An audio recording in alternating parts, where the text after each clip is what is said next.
Welcome to the show, the Henry Harrison podcast.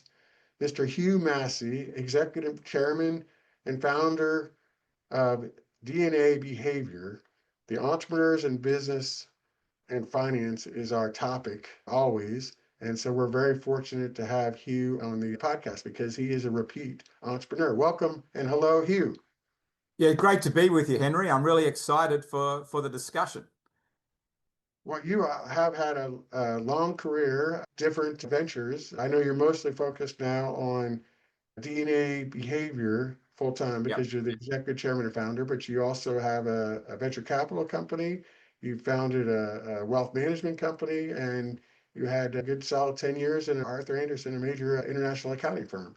So, and you're very involved in the Entrepreneurs Organization, which I'm a member of, and actually in international leadership, which I never made it that high into leadership. And we have some mutual friends and just talked about one before we joined on the call. So it's a warm circle all the way from Australia to Atlanta to EO, and here we are. Well, it's a interconnected world globally, nowhere to hide anymore, Henry. Right. There you go. So tell us what you're doing now, because this is a fascinating company, and you were on cutting edge of some things long before people were talking about quite a lot of this. In 2001, you founded this, and I've heard it talked about more and more as time is going on, but not as much in 2001. So that's pretty neat.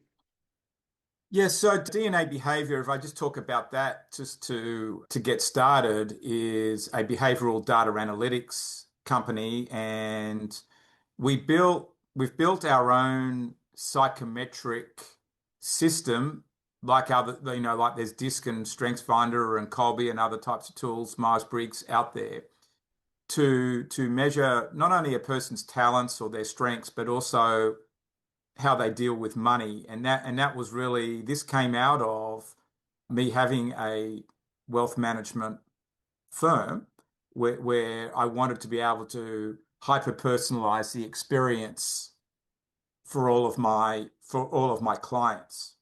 And so that was really, that's where and why DNA behavior got started.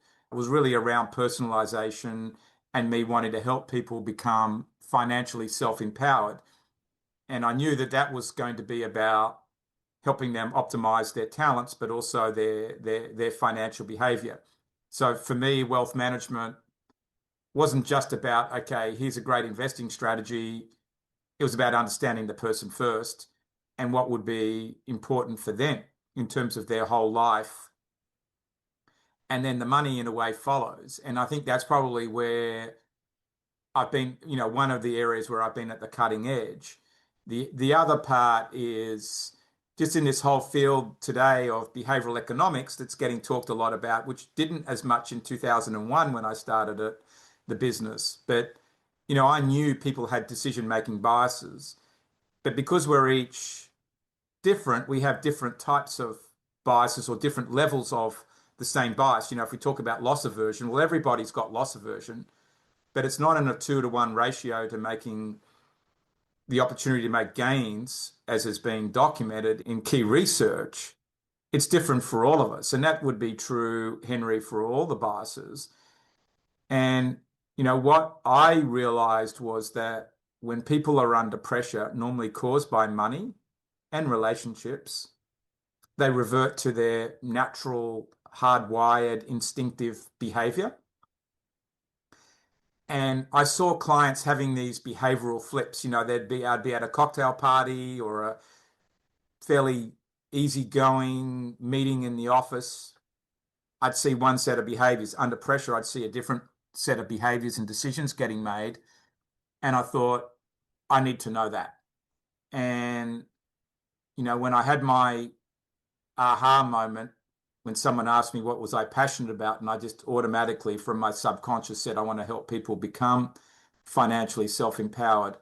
After a little reflection, I realized that this was behavior.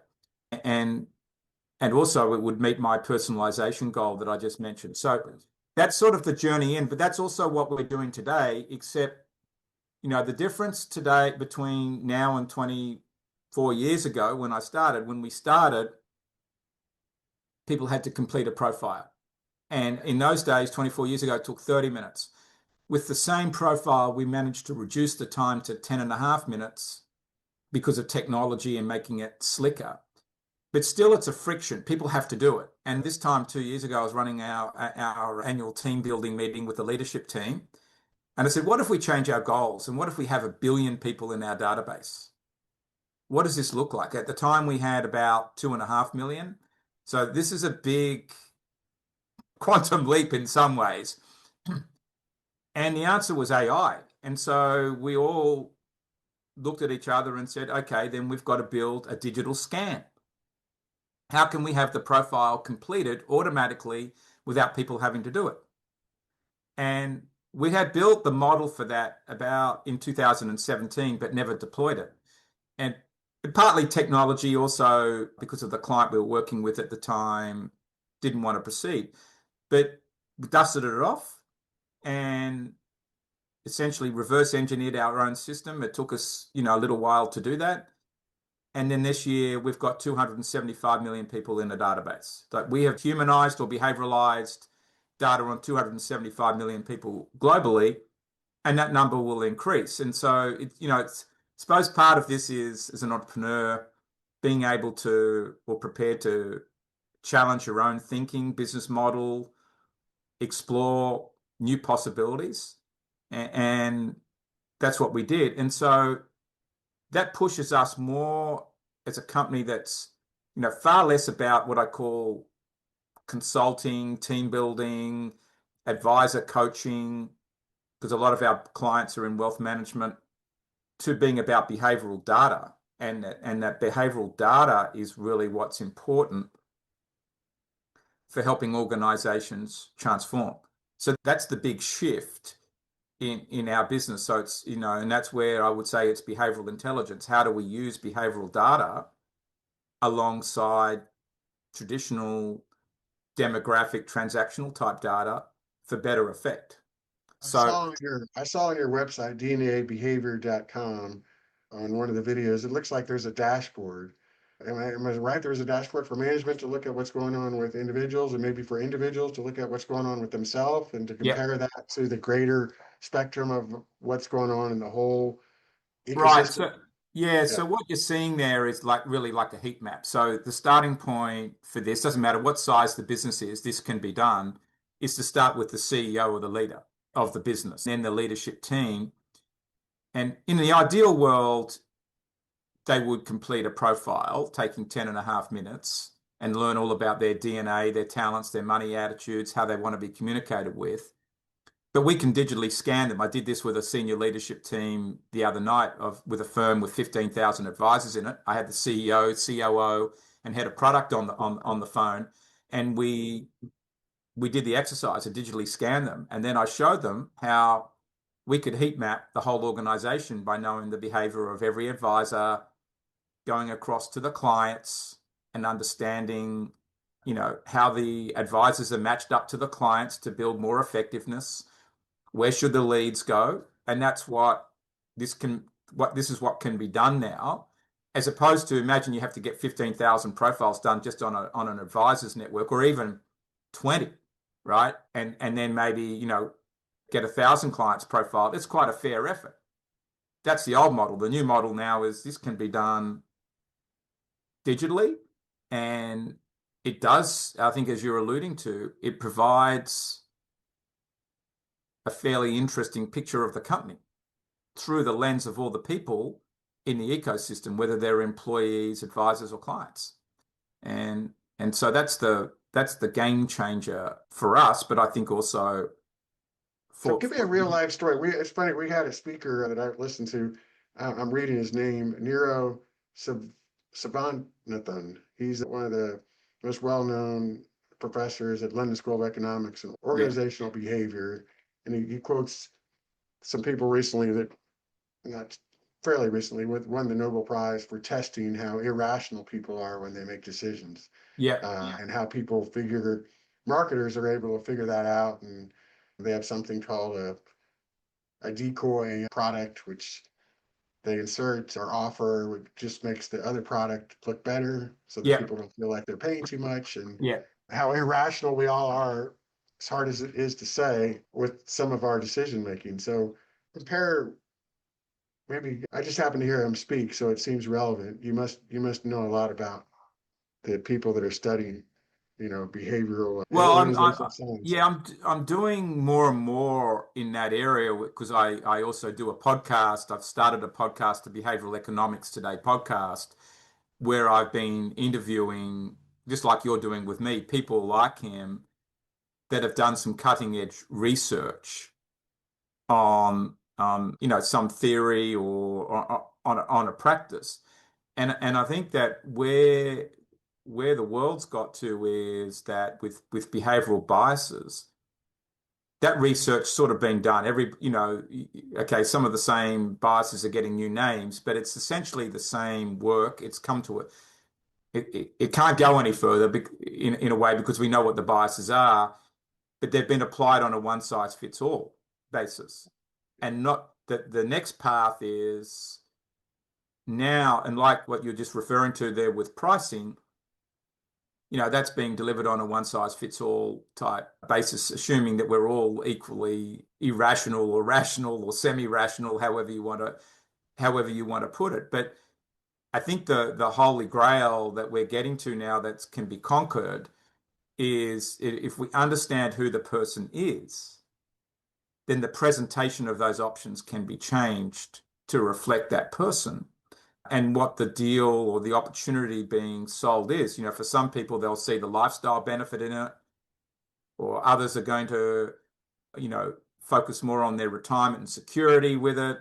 Others, is talk about their goals, or so whatever is being offered, the presentation of that can be customized to the person. They will still have to select between one of the three options. Companies can't change everything, but they can change how it's presented to bring people to the table. And I think that's the future of, behavioral, that's the future of behavioral economics, whether it's in a financial planning, wealth management setting, or even like I was interviewing some people the other day, a person the other day in Switzerland. That can be done if you're trying to change the behavior of people driving their car versus public transport up a ski mountain, right? If you understand the person better, then all the reasons that you give them to get the train instead of the drive a car can be presented in the way they need to hear it to make a decision. Do you have any story about a specific client and maybe something that is measurable that they can say, "Boy, we're sure glad that we got involved with you and your company"? Yeah. So if I used a business owner story, and there's a lot of them, but one would be that probably both you and I, having been in EO for a while, would reconcile to. The business starts, and two guys were at university together and did engineering. They come up with this product idea. They decide to, once they finish their degree, to go and, build a business together. One's more sales driven, what I call stronger willed as a personality. The other one's more operational into the execution. You'd probably call that an integrator, if you want to call it that. But they both, they're partners in the business. They get the revenue to about 5 million. And one of them, the salesperson, visionary guy, wants to really expand the business. He can see how, okay, we've got traction now. Let's really push this thing along, but it's going to require financing.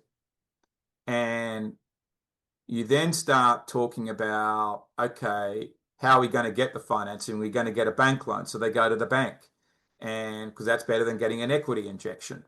And at the end of the day, one of them, being the more operational execution person who's more security focused, got a higher loss aversion or a higher, lower risk tolerance, didn't want to sign the personal guarantee. And then he's got his wife also barking in his ear about it, and the other person's wife has got something to say about it. So, you've got an entanglement there where one is ready to accelerate and is prepared to take those risks, and the other one not.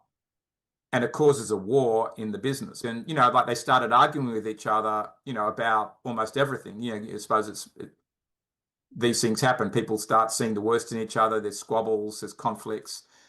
But when they went through our instruments, the psychometric profiling, they now saw each other's strengths and where this was coming from. And they found ways to deal with it. And they made some adjustments between themselves. They dealt with the financier because at the end of the day, they could now see how each was wired. And deep down, they had a fundamental love and respect for each other. But it couldn't be the same financial arrangement anymore. But they both got to that place where they could be happy and their needs addressed. And so that's the good of it, because I think that it flushes out. This is who each other naturally is. It's not, in a way, it's not their fault. They're operating in their strengths, but there's a consequence. And I think that's a clear case of, Henry, where we're looking at talent, but we're also looking at the money behaviors, because they're almost inseparable. I think that money is infused into everything, the energy of money, and it has to be understood and dealt with. That's one concrete case for. That's a nice study. So yeah, that's what as you said, you have many of those cases, and it's nice to hear one specifically. So your clients, this is software, right? Yeah. You are a SaaS provider. You have this wide network of people that have been scanned. When you say scan, what does that mean? So there's two levels. A very wide network, like millions of people. So I don't want to Yeah. understate that. Yeah. So just to be really concrete for the listeners, there's sort of two ways to have your behavioral style revealed. One is, which is the traditional way, which we started, is completing a profile, taking 10 minutes. Like I could send you the link. You spend 10 minutes, 10 and a half minutes is the average, completing it, answering the questions, and then you get back all the reports. Yeah.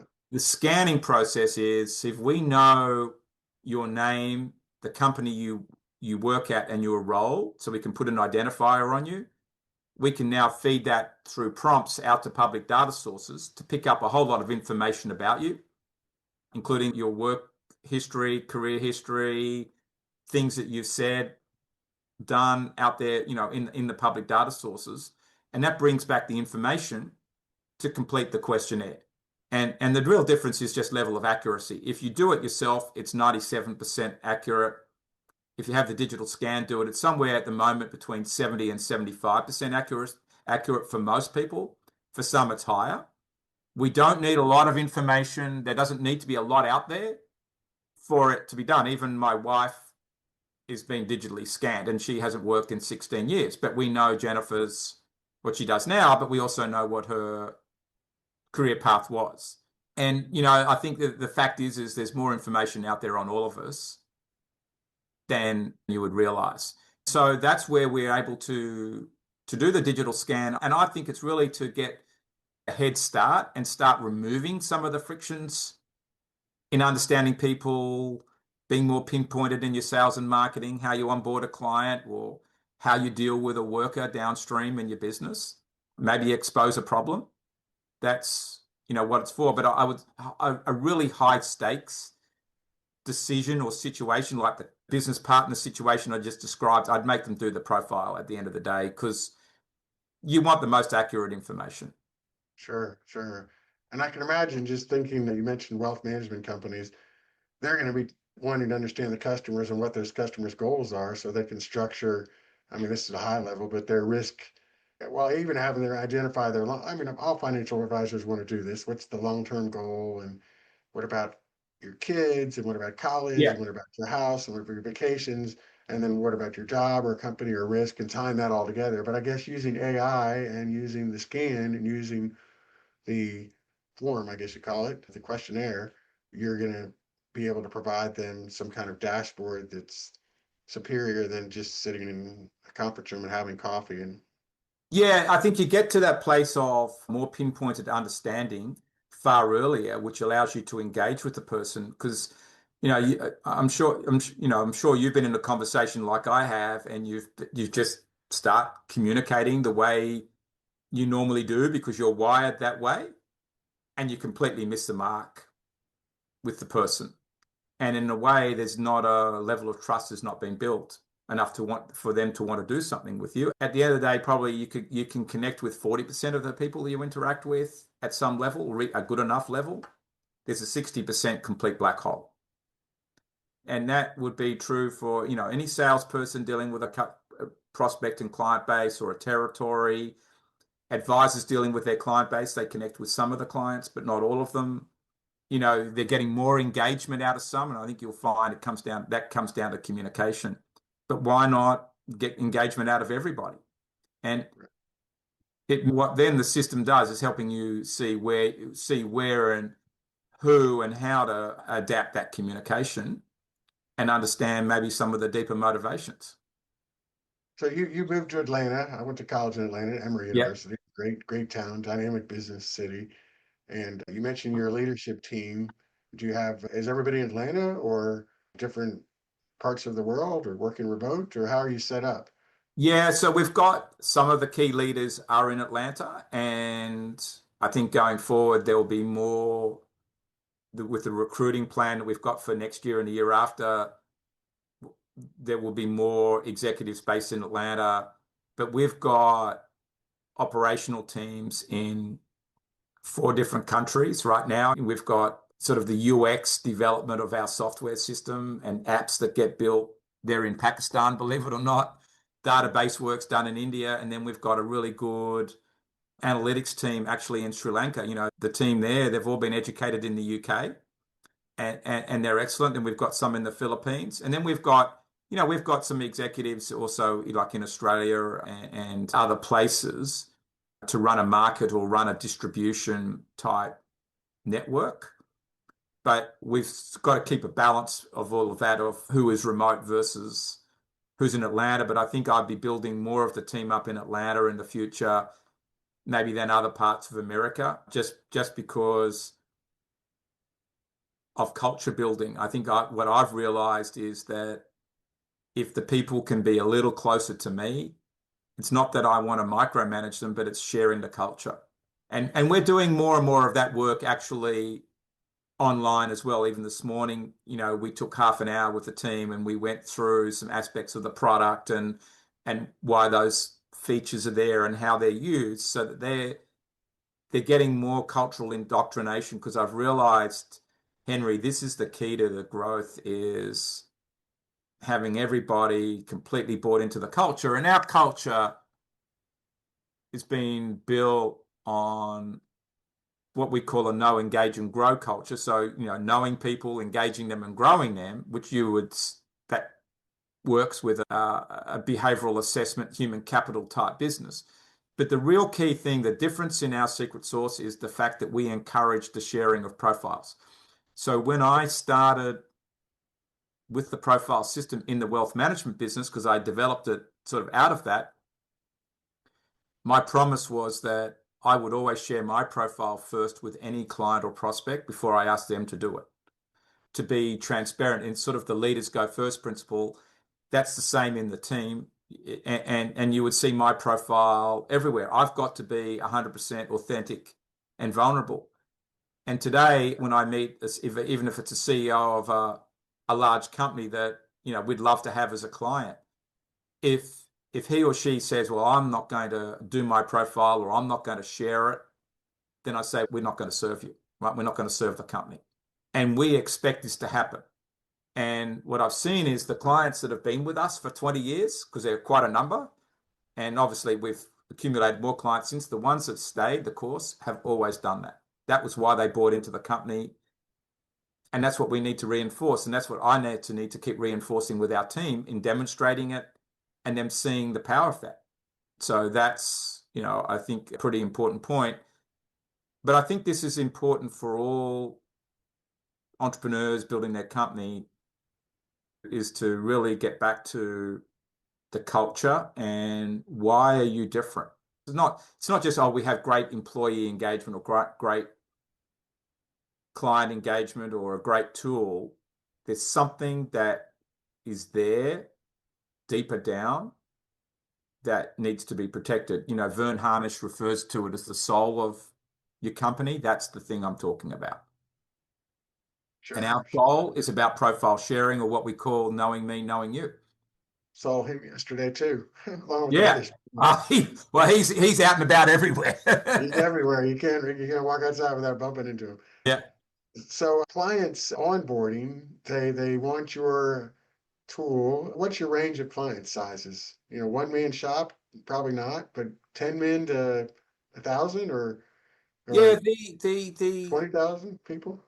we've got so our client base is sort of split into two. So we've got the wealth management, financial services, insurance channel, and there we've got financial advisory firms or firms from 5 people all the way up to say Fidelity Investments. That type of or that and then it's some of the big broker dealers, other insurance firms. So we've got them fund management companies, some pretty big ones. So we've got this going at all ends. I would say the sweet spot for a financial services firm, wealth management, is probably 750 million assets under management up, just because there's a little bit more team there.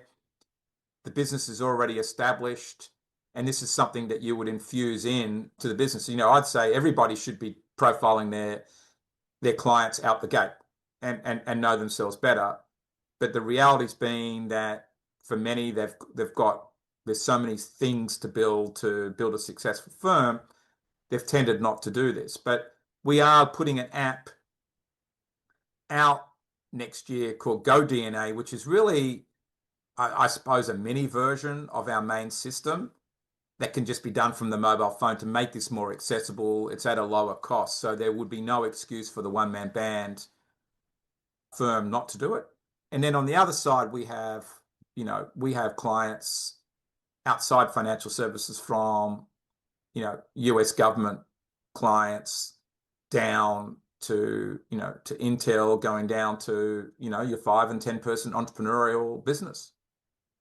It is interesting too. You brought up, so there's something called verify your badge on LinkedIn, and I was going to do that. I hadn't gotten around to it. And then I realized I got to put my driver's license to LinkedIn. And we're in an area where privacy is an interesting thing, isn't it? Yeah. And I imagine there's some people that's why they react. They're they're not willing to be as openly authentic.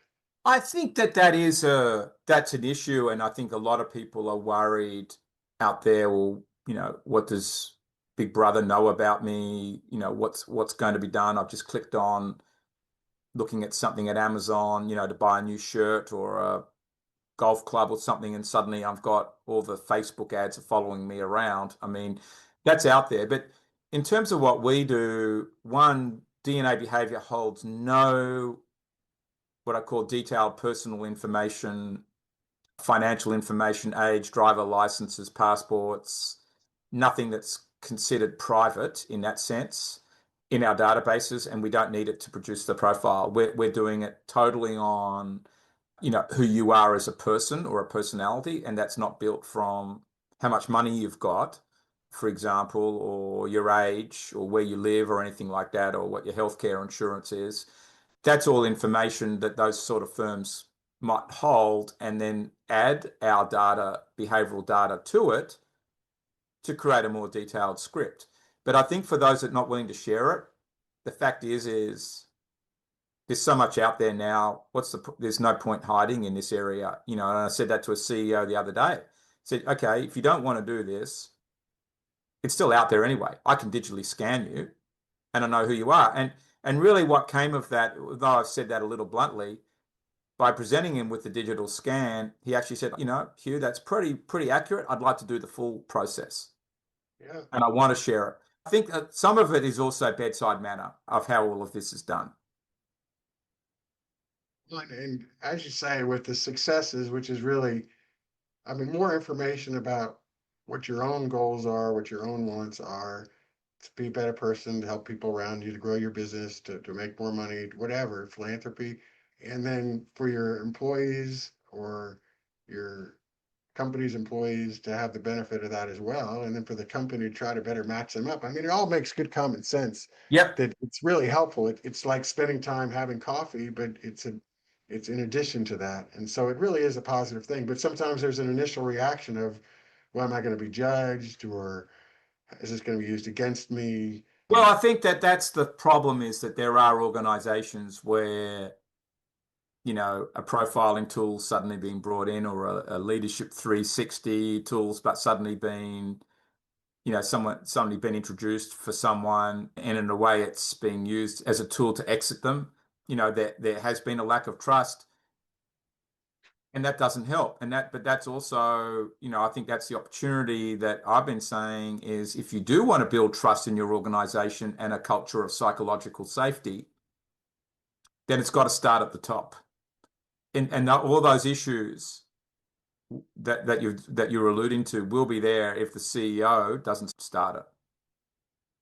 That's just a fact. It doesn't matter whether it's a 5-person company or a 5,000 or 100,000 person company. It all starts at the top, and that sets the tone. So, but the tools shouldn't be used in a destructive way internally. Yeah. And I guess really information is information, so it can be used for good or bad Yeah. pretty much anywhere at any time. So it's really, and as I say, if everybody's authentic and trying to create win-wins, then it's a wonderful, wonderful thing. And that's the goal. And I think that we have to keep working towards that. We all talk about it, and we all talk about, authenticity from the leadership level, talk about building a better employee experience and client experience. It's a matter of how far are you prepared to go to do it.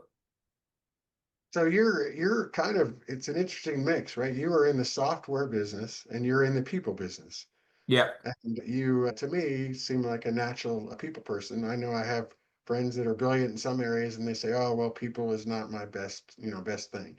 So growing up, were you a people person? I mean, is this something you thought, "Oh, I want to do something with people"? Because I would say if you were going to profile, probably, some accountants would say, "Oh, I'm better with numbers than I am with people." And you had an accounting background, so you've If got a you, diverse. yeah, if you look at my DNA profile and look at it closely, you would say Hugh is probably pretty squarely a numbers results orientated person. My mother, who brought me up, would definitely say that was the case when I was younger. The entrepreneurial spirit was there from being a little boy. The time I started playing with Lego, the ideas, Henry, were all there to do something. I think that the working in the accounting firm, Arthur Andersen, was something I did because I was also brought up with the belief of getting a meal ticket, go and get experience and training. And I did that. And it was a wonderful experience. And I could have seen myself going all the way there, and going further than I did. But I think it got to a time when the entrepreneurial spirit was burning. I was already doing deals on the side, and I had to make a decision. I think the culture had changed a fair bit, and so I knew there was a day for me to leave, even though I could have gone a lot further. And and so I stepped out to then set up the wealth management firm, family office. We also did venture capital deals.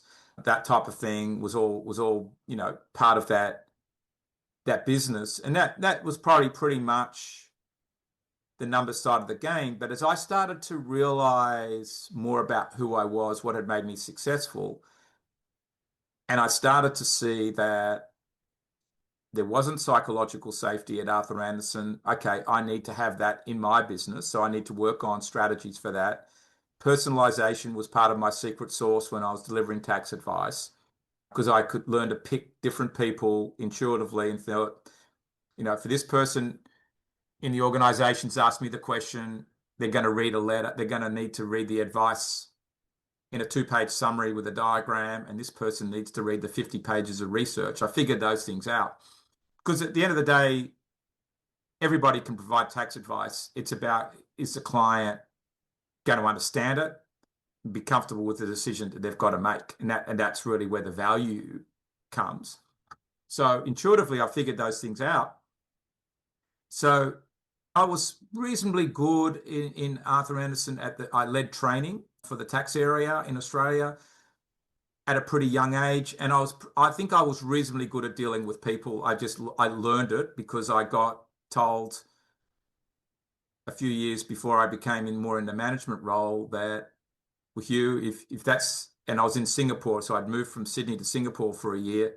if that's how, if that's how you're going to treat the locals, I wasn't rude, but I was just more demanding, then you're not going to get promoted. So I had to work on empathy, how I connected. It's a big life lesson in that. And because it was in the way of my goals, right? So I learned. And I think then when I got to the behavioral profiling part, it gave me a pathway to see, okay, I'm results driven, but this is where I need to adapt to be more approachable. And, it's a continuous work in progress, Henry. And I had some mentors with it. And, we had a person in the business that was somewhat a coach. She helped. Not only did she help me build the system, but she also, or one part of it, but she also helped, me manage myself and everybody else. And so I think that's where the people part of me's come out. And it's a value set that, I think people deserve to be treated as humans with understanding, acceptance, and respect. But also, if you don't do it, it's going to be in the way of your success. So you got to do it. Sure, sure.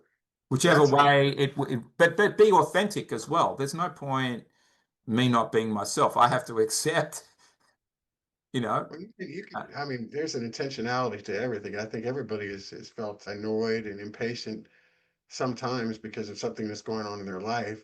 yeah. And but they may be interacting with someone, and the point is, don't take it out on that person. Be polite and say thank you. And if you're agitated, say sorry, I'm a little agitated today.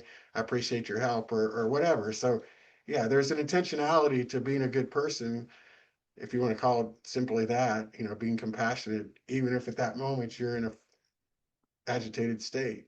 I think compassion is something that's important for leadership, along with, having the courage to do the right thing. I think, which is sort of more character related. You do need accountability. I think that being a leader that shapes up in knowing how to manage results and relationships, that's really the key, is consistently managing that tension. Doesn't mean it needs to be a soft working environment, but it doesn't need to be a roughhouse one either. And I think that's the key thing. People need to feel empowered.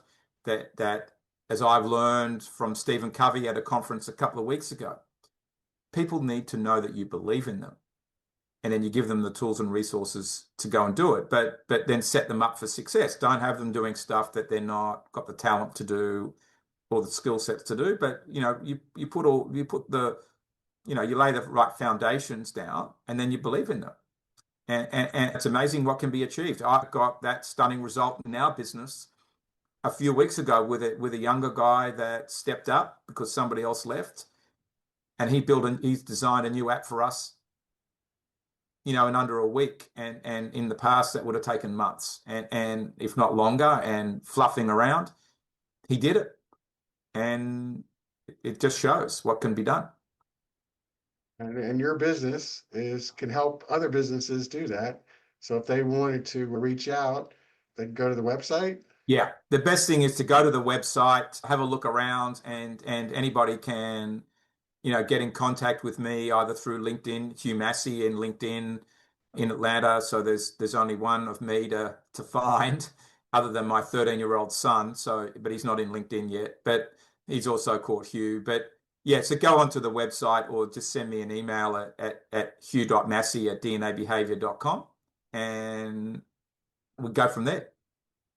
Hey, well, fantastic. Well, really admire hearing about you and admire you for building that company, and for thanks for coming on the show. And I think people will love it. And I think hopefully you'll have some more people that want to come be helped by your business. Thank you, Henry. I enjoyed spending time with you and look forward to getting to know you better, as the years go by. Absolutely. Thank you.